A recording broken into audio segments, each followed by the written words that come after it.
The body feint. One of the easiest moves to fool the defender. Or is it? Because if it is the easiest move, why do some body feints look like this and yours looks like this? Because as much as everyone talks about the drop of the shoulder, that's only one part of it. If you want to fool the entire crowd and have them reacting like this,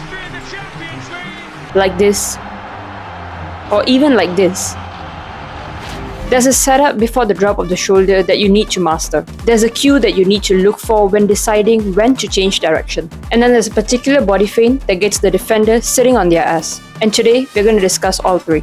First, let's talk about the setup. The body feint is called the body feint for a reason. It's not called a foot feint, it's not called a shoulder feint, but all you ever hear anyone talk about is the drop of the shoulder. The drop of the shoulder only works if your body convinces the opponent that you're going to go one way before going the other. If you're dropping the shoulder for the sake of it, that's probably why the defender only has to stick a foot out to win the ball from you. But how do you actually get your body involved? Well, the best way to figure that out would be to look at the man who has mastered the skill himself. Whenever Messi goes to drop the shoulder, he doesn't just drop the shoulder, but he gets his entire body involved in it. And the way he does this is by changing his body orientation. If Messi is dropping his shoulder to the right, he faces the right. If he's dropping the shoulder to the left, he faces the left. And this is a really subtle but also really crucial detail. You might think that it doesn't do much, but it's actually more important than the shoulder drop itself. Because changing your body orientation is actually what allows the body feint to happen in the first place. Because Messi is moving in one direction, if he wants to change direction, naturally he has to step hard into the ground so that he's able to push himself off in the opposite direction.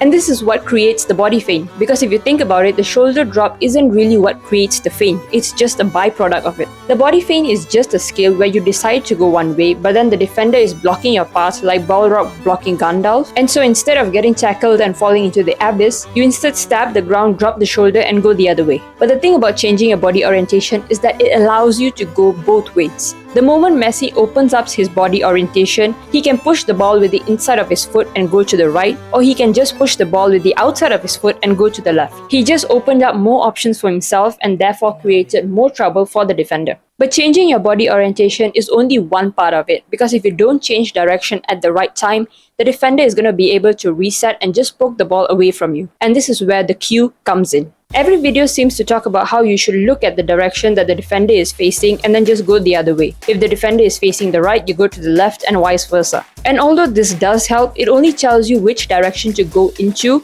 and not when to actually change direction. Once you've dropped the shoulder, the defender will try to commit, because a drop of the shoulder signals that you're going to stop. And what better time for the defender to steal the ball from you than when you're at a standstill? So the defender will plant one foot and then try to nick the ball away from you with the other. And the moment the defender plants his or her foot, that is your signal to go the other way. If the defender has already planted one foot, the only way for the defender to change direction is to first plant the other foot. And before the defender plants the other foot, you want to get out of there. Take a look at this clip. Here Messi drops the shoulder and the defender plants this foot, assuming that Messi is going to go this way. But because the defender has put this foot down, the only direction that he can move in is this way. And if he wants to move the other way, he first has to set this foot down and then turn the opposite direction. But Messi recognizes this, and the moment the defender sets his foot down, Messi gets out of there before the defender has the chance to set this foot down. Messi's cue to change direction is seeing when the defender puts his foot down. He knows that if he gets out of there before the defender sets his feet, the defender won't have a chance to catch up to him.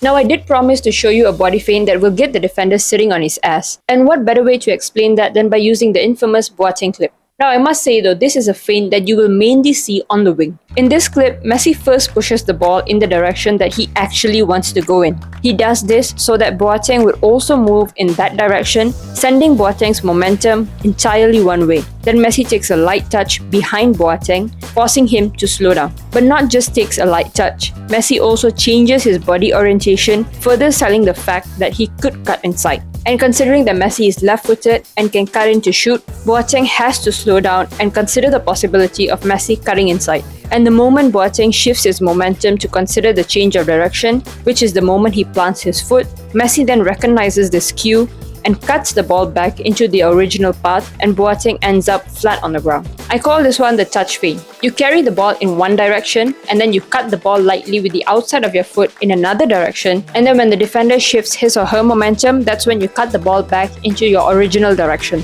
Now, to be honest, you could practice the body feint over and over again and still mess it up in a real match. And messing it up in a match can really affect your confidence, especially since everyone considers this to be one of the easiest skills to pull off. So if you want to ensure that your mistakes don't dent your confidence, check out this video right here.